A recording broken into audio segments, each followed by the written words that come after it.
Dear students, मैं सौरभ सिंह, प्रवक्ता diet Sonbhadra. आप सभी लोगों का मेरे इस वीडियो क्लास में एक बार फिर से स्वागत है। डियर स्टूडेंट्स, आज के इस वीडियो क्लास में मैं आपके विज्ञान पाठ्यक्रम के अध्याय वाष्पोत्सर्जन यानी कि ट्रांसपिरेशन टॉपिक पर चर्चा करूंगा। इसके अंतर्गत मैं वाष्पोत्सर्जन क्या होता है, यह कितने प्रकार का होता है, वाष्पोत्सर्जन को प्रभावित करने वाले कारकों और वाष्पोत्सर्जन का महत्व, इन बिंदुओं पर चर्चा करूंगा।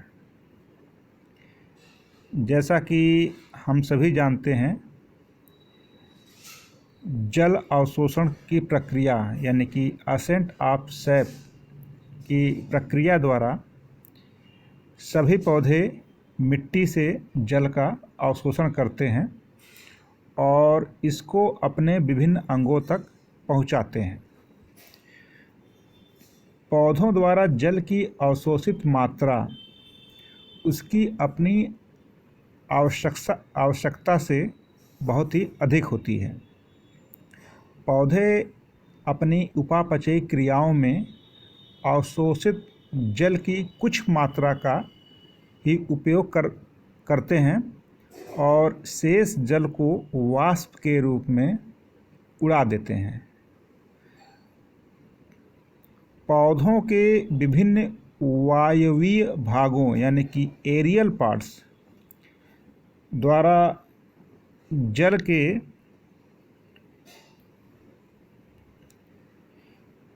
के वाष्प के रूप में त्यागने की प्रक्रिया को हम क्या कहते हैं, वाष्पोत्सर्जन या ट्रांसपिरेशन कहते हैं।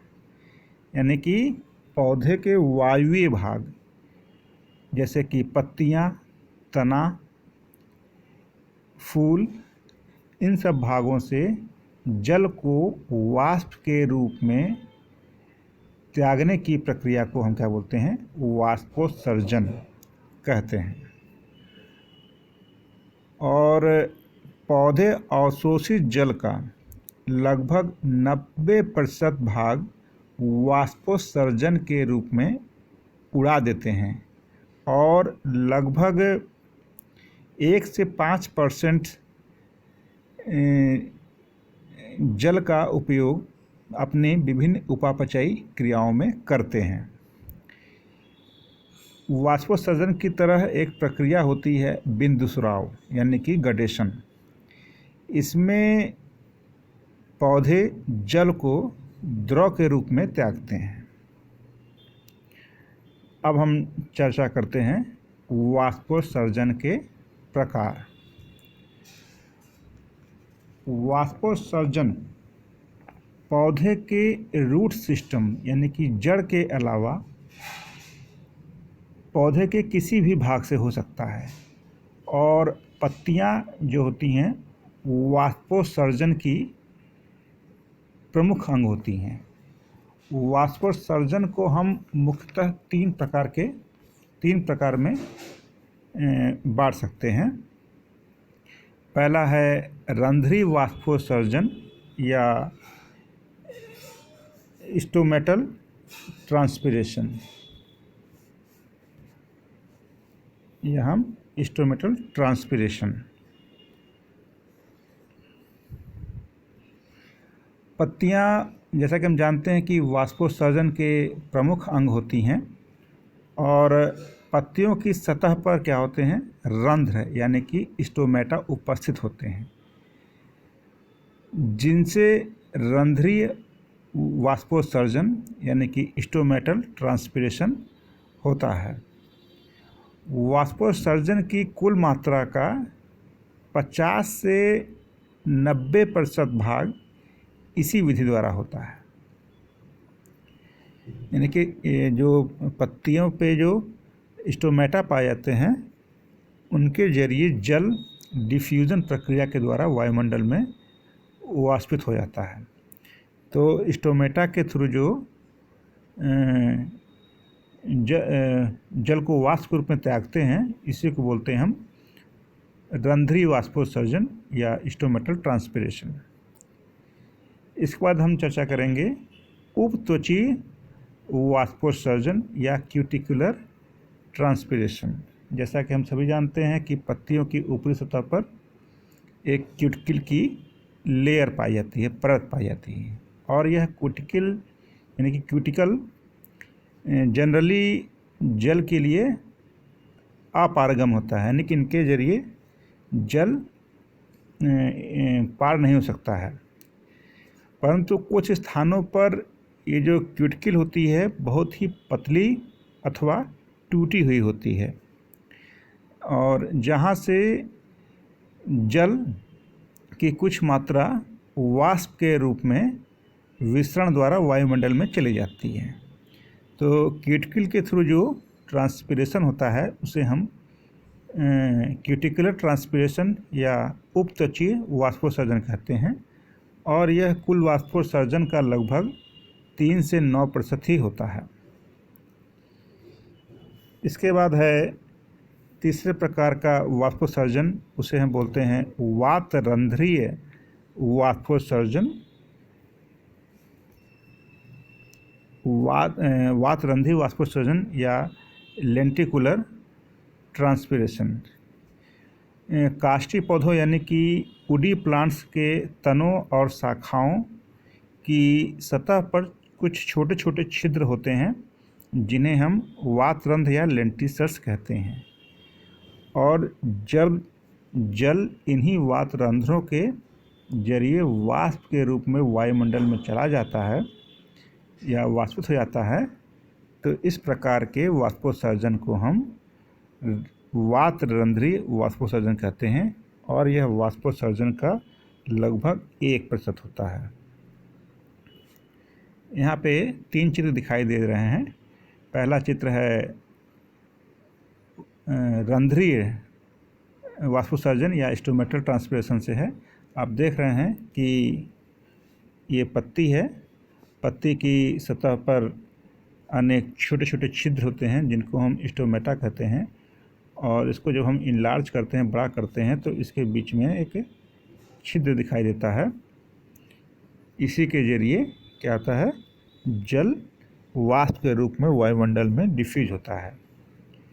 दूसरा प्रकार है क्यूटिकुलर ट्रांसपिरेशन का, यानी कि उपत्वचीय वाष्पोत्सर्जन का। इसमें आप देख रहे हैं कि पत्ती की सतह पर एक क्यूटिकल की लेयर है जो कि जल के लिए समानतः अपारगम होती है, पर कहीं कहीं पे ये पतली होती है, टूटी हुई होती है। इन्हीं के जरिए जल वाष्प के रूप में वायुमंडल में चलाता है, तो इसलिए इसको हम बोलते हैं क्यूटिकुलर ट्रांसपिरेशन। और तीसरा है ये लेंटिकुलर ट्रांसपिरेशन या वातरंध्रीय वाष्पोत्सर्जन। इसमें आप देख रहे हैं कि फलों या तनों की शाखाओं या तनों पर कुछ छोटे छोटे छिद्र होते हैं, इसी को हम लेंटिसल्स बोलते हैं। ये क्या है, इसको जब हम इनलार्ज करते हैं तो ये हमको लेंटिसल्स दिखाई दे रहे हैं। इन्हीं लेंटिसल्स के थ्रू जल वाष्प के रूप में वायुमंडल में विसरित होती है।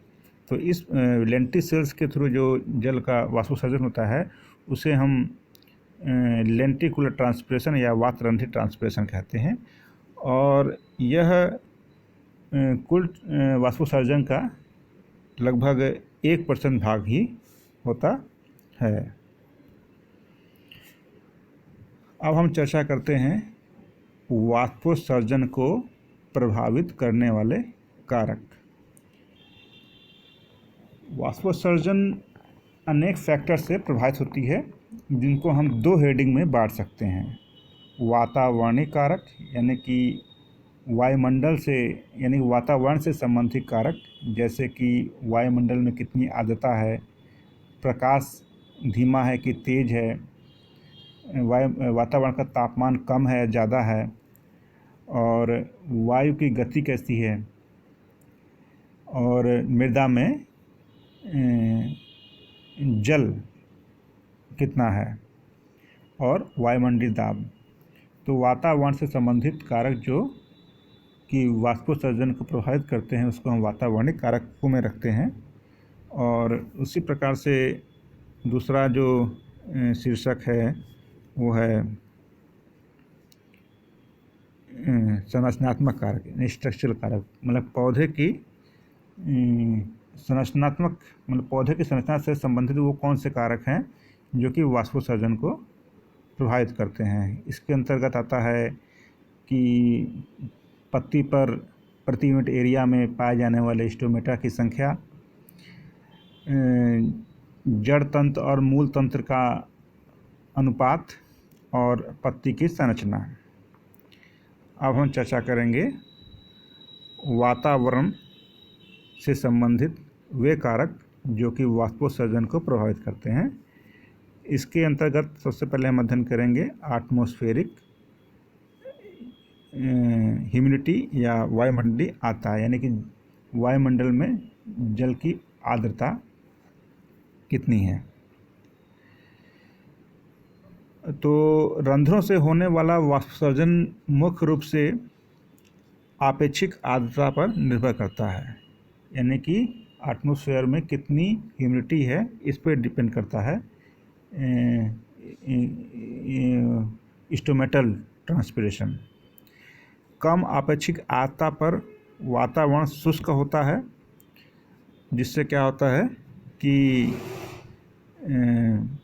पत्तियों से वाष्पोत्सर्जन की दर अधिक हो जाती है। और आपेक्षिक आर्द्रता जब अधिक होती है, यानी कि वायु में ह्यूमिडिटी की मात्रा ज़्यादा होती है, तो वाष्पोत्सर्जन की मात्रा भी कम हो जाती है।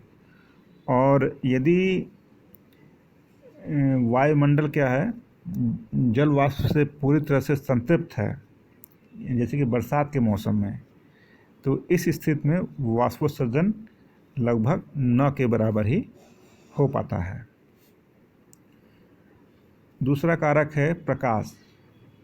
प्रकाश प्रत्यक्ष और अप्रत्यक्ष दो रूपों से वाष्पोत्सर्जन की दर को प्रभावित करता है। पहला कारक है कि जब प्रकाश उपस्थित होगा तो स्टोमेटा की ओपनिंग होगी। जब स्टोमेटा ओपन होंगे तो वाष्पोत्सर्जन की दर स्वाभाविक सी बात है कि वो बढ़ जाएगी। और अप्रत्यक्ष रूप से प्रकाश क्या करता है कि पौधे के तापमान को बढ़ा देता है, गर्म करके उसके तापमान को बढ़ा देता है। तो पौधे क्या करते हैं, अपने को ठंडा रखने के लिए जल को वाष्प के रूप में वे त्यागना शुरू करते हैं, जिससे वाष्पोत्सर्जन की दर भी बढ़ जाती है। इसी प्रकार से तापमान भी क्या है, अप्रत्यक्ष रूप से वाष्पोत्सर्जन प्रभावित करता है। एक है कि जब तापमान अधिक होगा तो वातावरण की जो रिलेटिव ह्यूमिडिटी क्या हो जाएगी, कम हो जाएगी। जब रिलेटिव ह्यूमिडिटी कम हो जाएगी वातावरण की, तो वाष्पोत्सर्जन की दर बढ़ जाएगी।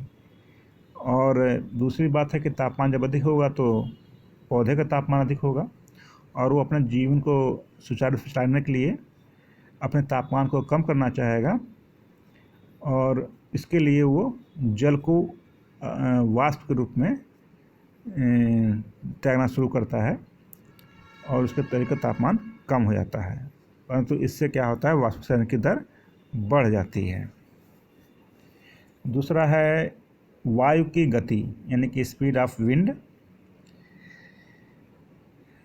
वायु की जब गति अधिक होगी तो क्या होगा, वाष्पोत्सर्जन की दर बढ़ जाएगी। इससे क्या होगा, ऐसा होता क्यों है, क्योंकि वायु के तेज प्रवाह से पत्ती के आसपास की नम वायु जो होती है वो हट जाती है, यानी कि ह्यूमिडिटी क्या होती है, कम हो जाती है। और पत्ती के संपर्क में क्या आती है, ड्राई एयर, यानी कि शुष्क वायु उसके संपर्क में आती है। इसके फलस्वरूप तेज हवा में वाष्पोत्सर्जन क्या होता है, अधिक हो जाता है। और वायु के न चलने पर या मंद चलने पर या धीमे चलने पर क्या होता है कि वो जो वातावरण की जो नमी है पत्ती के आसपास ही बरकरार रहती है, जिससे क्या होता है, वाष्पोत्सर्जन की दर भी कम हो जाती है। तीसरा फैक्टर है, अगला फैक्टर है अवेलेबल सॉइल वाटर, या कि पौधों को प्राप्त होने वाली जल की मात्रा।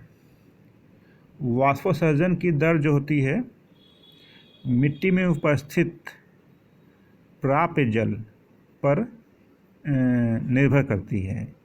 मृदा में तो कई प्रकार के जल होते हैं, बहुत सारा जल होता है, पर सारा जल पौधों के लिए अवेलेबल नहीं होता है। उसमें से जो प्राप्त करने योग्य जल है उसकी मात्रा पर क्या होता है, वाष्पोत्सर्जन की दर निर्भर करती है। जब अवेलेबल वाटर की मात्रा मिट्टी में कम होती है तो वाष्पोत्सर्जन की दर भी क्या होती है, कम हो जाती है। अगला फैक्टर है वो है वायुमंडलीय दबाव या एटमॉस्फेरिक प्रेशर। अब देखते हैं कि ये किस प्रकार से वाष्पोत्सर्जन को प्रभावित करता है। वायुमंडलीय दाब में जब कमी होती है तो वायुमंडल के घनत्व में कमी आ जाती है, और जिससे क्या होता है कि पत्तियों के रंध्रों के द्वारा जल का विसरण क्या होता है, अत्यधिक मात्रा में होता है। यानी कि वायुमंडलीय दाब जब कम होगा तो वाष्पोत्सर्जन की दर की मात्रा बढ़ जाएगी, और जब वायुमंडलीय दाब अधिक होगा तो क्या होगा, वाष्पोत्सर्जन की दर की मात्रा कम हो जाएगी। अधिक ऊंचाई पर जहाँ पे क्या होता है, वायुमंडलीय दाब कम होता है, और वहाँ पे क्या होता है, वाष्पोत्सर्जन की दर अधिक होती है। इसीलिए वहाँ पे उगने वाले, यानी अधिक ऊंचाई पर उगने वाले पौधों में क्या होता है, कुछ मस्थलीय विशेषताएं पाई जाती हैं, जिससे कि वाष्पोत्सर्जन की दर कम हो जाए। मछली विशेषताएं जैसे कि पत्तियां छोटी होंगी, या उनका सरफेस एरिया कम होगा, या वो कांटों को परिवर्तित हो जाएंगी, या उनके ऊपर क्यूटिकल की मोटीता होगी, या उनके स्टोमेटा क्या होंगे, अंदर की पत्तियों में अंदर धंसे होंगे, या संकीर्ण स्टोमेटा होंगे। तो ये लक्षण पाए जाते हैं अधिक ऊंचाई पर पाए जाने वाले पौधों में। अब हम चर्चा करेंगे वाष्पोत्सर्जन को प्रभावित करने वाले संरचनात्मक कारक, यानी कि पौधे के पौधे के संरचना से संबंधित वे कारक जो कि प्रभावित करते हैं वाष्पोत्सर्जन को। तो सबसे पहला कारक है पत्ती की प्रति क्षेत्रफल इकाई में रंध्रों की संख्या। जैसा कि हम सभी जानते हैं कि रंध्र ही वाष्पोत्सर्जन के प्रमुख अंग हैं, और रंध्रों की संख्या जब ज़्यादा होगी तो वाष्पोत्सर्जन की दर भी ज़्यादा होगी। अतः जिन पौधों के पत्ती की प्रति यूनिट इकाई में रंध्रों की संख्या ज़्यादा होगी तो वे पौधे क्या करते हैं, जल का वाष्पोत्सर्जन ज़्यादा करते हैं, उनमें वाष्पोत्सर्जन की दर ज़्यादा होती है। और जिनमें प्रति यूनिट एरिया, पत्ती की प्रति यूनिट एरिया में जब रंध्रों की संख्या कम होती है तो वे पौधे क्या करते हैं, जल का वाष्पोत्सर्जन क्या करते हैं, कम करते हैं, और उनमें वाष्पोत्सर्जन की दर कम होती है। इसी प्रकार से है रूट शूट रेशियो या मूल प्ररोह अनुपात। मूल माने जड़, प्ररोह माने पत्ती और तने वाले से संबंधित से युक्त भाग। जब बहुत सारे पौधों में जड़ होंगी और प्ररोह या पत्तियां कम होंगी तो क्या होगा, वाष्पोत्सर्जन की मात्रा अधिक होगी, क्योंकि जड़ क्या होंगी, जल की मात्रा को ज़्यादा अवशोषित करेंगी। जड़ें क्या होती हैं, पानी की अवशोषित करने की सतह होती हैं, और प्ररोह या पत्तियां पानी को वाष्पोत्सर्जित करने की सतह होती हैं। अतः जब मूल और प्ररोह का अनुपात अधिक होगा तो वाष्पोत्सर्जन की दर भी अधिक हो जाएगी। यानी कि जिस पौधे में पत्तियों की अपेक्षा जड़ की जो साइज़ बड़ी होगी तो क्या वो ज़्यादा जल का अवशोषण करेंगे, जिससे वो क्या कहते हैं पौधे को अनावश्यक जल की मात्रा को वाष्प के रूप में त्यागने की कोशिश करेंगे, जिससे वाष्पोत्सर्जन की दर क्या हो जाएगी, बढ़ जाएगी। अगला कारक है पत्ती की संरचना।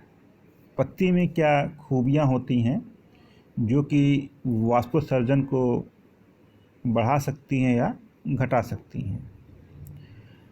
वाष्पोत्सर्जन की दर जो होती है पत्ती की संरचना से अत्यधिक प्रभावित होती है। जिस पत्ती में क्या होगा कि क्यूटिकल पत्तियों की ऊपरी एपिडर्मिस पे क्या होता है, एक ठीक लेयर होती है क्यूटिकल की, तो जिन पत्तियों में क्यूटिकल की मोटाई अधिक होगी और पत्तियों पे मोम का परत पाया जाएगा अथवा उस पर रोमों की परत पाई जाएगी, तो वे पत्तियां क्या होती हैं, जल का वाष्पोत्सर्जन कम करती हैं, क्योंकि शुष्क वायु पत्ती के संपर्क में नहीं आ पाती है, जिससे क्या होगा वाष्पोत्सर्जन की दर भी क्या हो जाएगी, कम हो जाएगी। और जैसा कि मैंने बताया कि पत्तियों पर रंध्रों की संख्या, और रंध्र क्या होते हैं कि पत्तियों की किस सतह पर हैं, ऊपरी सतह पर हैं या निचली सतह पर हैं या दोनों सतहों पे हैं, ये सब भी क्या होते हैं, वाष्पोत्सर्जन को प्रभावित करते हैं। अगर ऊपरी सतह पे क्या होगा, रंध्रों की संख्या ज़्यादा होगी तो क्या होगा, वो वायु के संपर्क में आने पर क्या होंगे, वो जल की मात्रा का अधिक वाष्पोत्सर्जन करेंगे।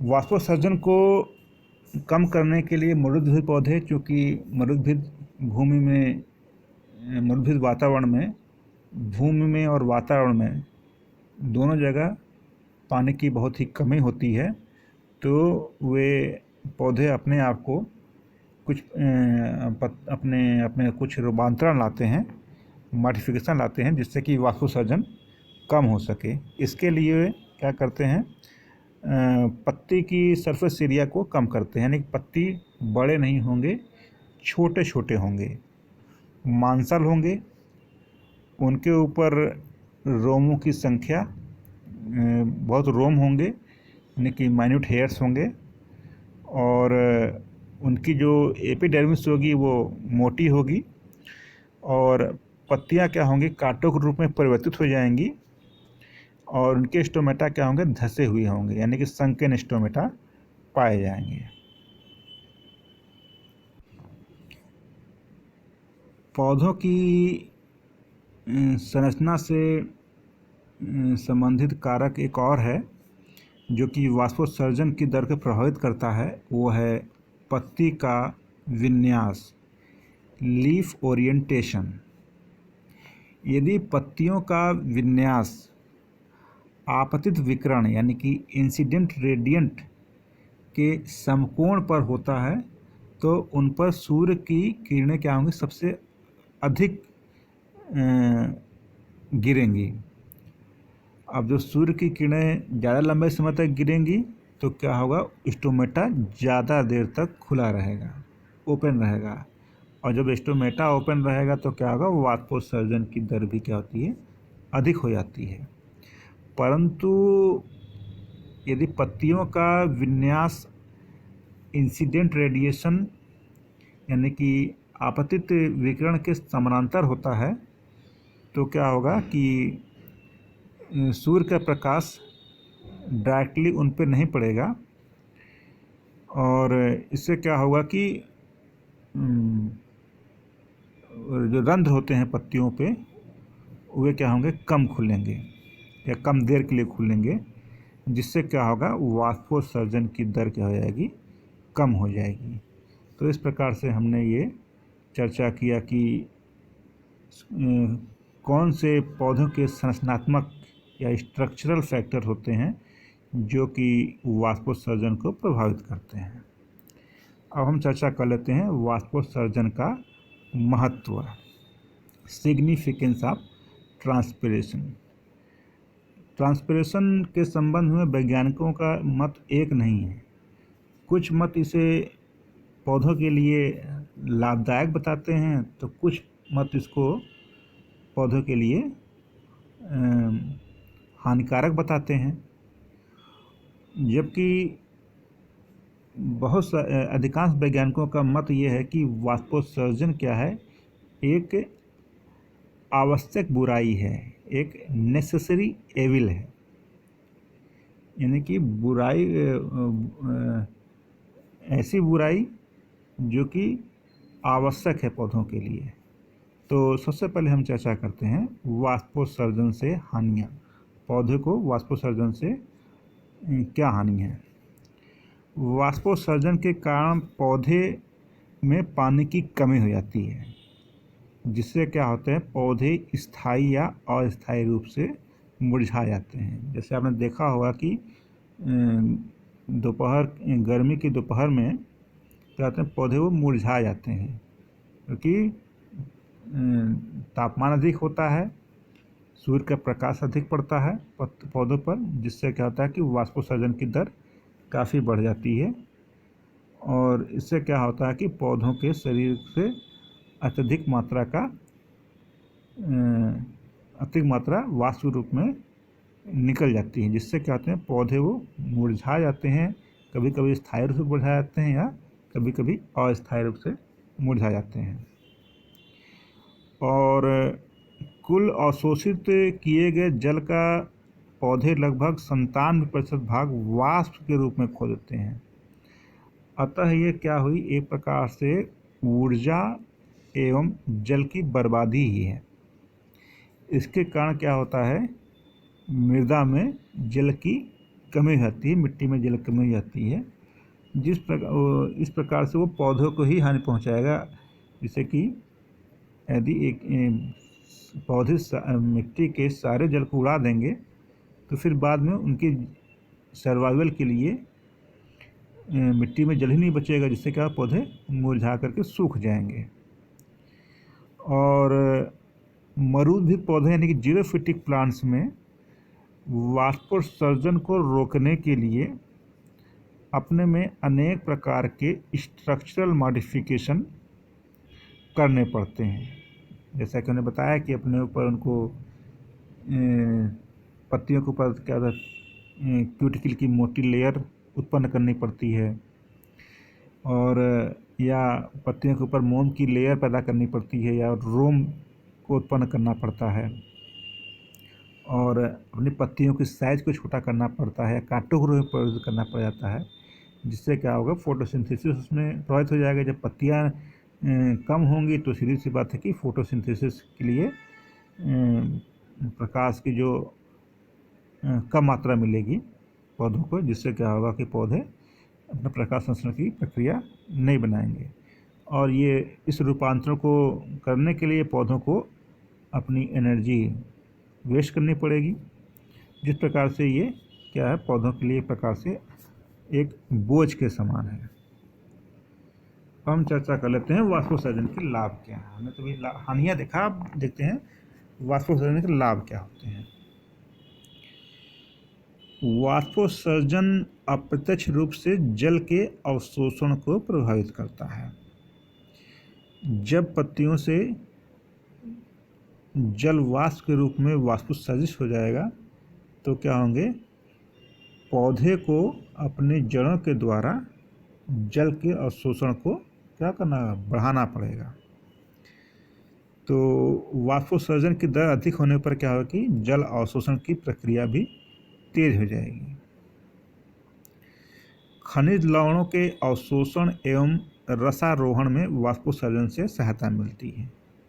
जब वाष्पोत्सर्जन होगा, अधिक हो या कम हो, तो क्या होंगे, उसी प्रकार से जल की मात्रा को विस्तृत करेंगे। और पौधे क्या है, जो जल अवशोषित करते हैं मिट्टी से, मिट्टी में उपस्थित जो खनिज लवण होते हैं, पौधे उसको प्राप्त कर पाते हैं।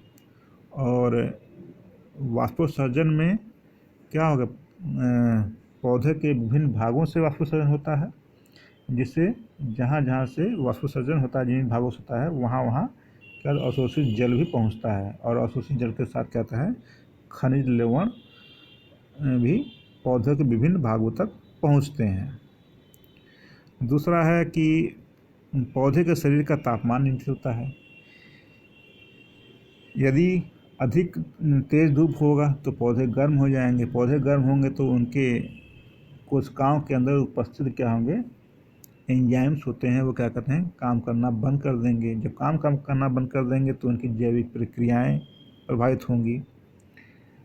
तो वाष्पोत्सर्जन से क्या होता है, पौधे क्या होते हैं,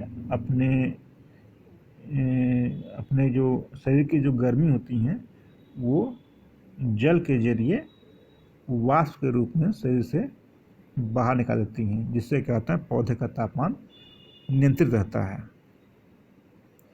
और जब मिट्टी में क्या होता है कि अत्यधिक बरसात से या किन्हीं और वजहों से जल इकट्ठा हो जाता है, तो वे जल क्या करती हैं, जड़ों के श्वसन प्रक्रिया में बाधा डालती हैं। तो वाष्पोत्सर्जन के द्वारा पौधे क्या करते हैं, जो मिट्टी में आवश्यकता से अधिक जल है उसको क्या करती हैं, वो वाष्पोत्सर्जित कर देती हैं वाष्पोत्सर्जन की प्रक्रिया के द्वारा। वाष्पोत्सर्जन की प्रक्रिया में क्या होता है, जल ऊपर की ओर चढ़ता है थ्रू जाइलम, जिससे क्या होता है, यह पौधों की विभिन्न कोशिकाओं की दिक्कतों से गुजरता है, जिससे कोशिकाएं क्या होती हैं, स्फीत या टर्गिड हो जाती हैं। इससे क्या होता है, कोशिकाओं को आकार और प्रकार प्राप्त होता है, और जिससे पौधों को क्या होती है, दृढ़ता बनी रहती है। जैसे हमने देखा होगा कि खेतों में या बगीचे में जब पानी डाल दिया जाता है तो पौधे जो मुरझाए रहते हैं वो क्या होते हैं, पानी पा करके उसकी सेल क्या होती है, टर्गिड हो जाती है, स्फीत हो जाती हैं, जिससे पौधे क्या होते हैं, पौधों को क्या होता है, दृढ़ता मिलती है। और एक और फ़ायदा ये है वाष्पोत्सर्जन से पौधों को कि अधिक वाष्पोत्सर्जन से क्या कहते हैं, फलों के शर्करा की मात्रा या ग्लूकोज की मात्रा में वृद्धि होती है। तो ये हो गए वाष्पोत्सर्जन के लाभ। तो इस प्रकार से आज हम आज की चर्चा यहीं पे समाप्त करते हैं। अगली वीडियो क्लास में हम वाष्पोत्सर्जन की प्रक्रिया टॉपिक पर चर्चा करेंगे। Okay, thank you.